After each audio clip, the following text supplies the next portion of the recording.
मैं देश के गौरव पंजाब में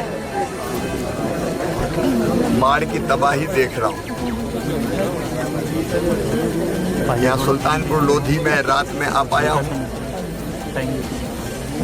और व्यास नदी के पानी के कारण यहाँ भी भारी तबाही हुई है। किसानों की फसलें डूबी हुई है। गन्ना हो, धान हो,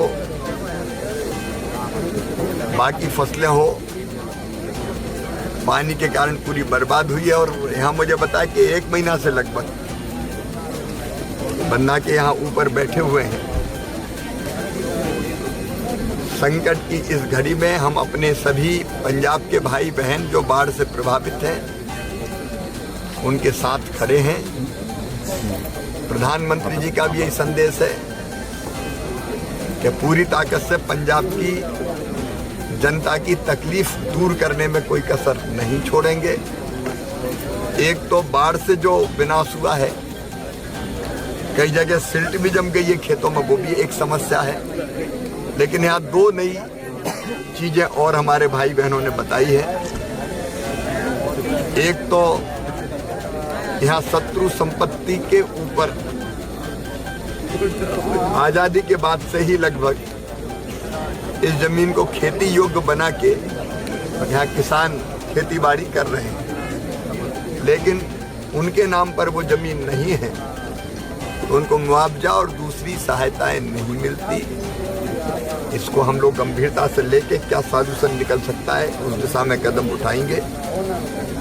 और दूसरे, हर साल ये संकट यहाँ व्यास नदी में जब पानी बढ़ता है तो आता है, तो इसके परमानेंट सॉल्यूशन की बात हमारे भाइयों ने, साथियों ने की। हम चर्चा करके राज्य सरकार के साथ भी बात करेंगे, क्योंकि कई चीज़ें ऐसी जिसका परमानेंट सॉल्यूशन स्टेट गवर्नमेंट को खोजना पड़ता है। केंद्र का जो सहयोग होगा हम करेंगे।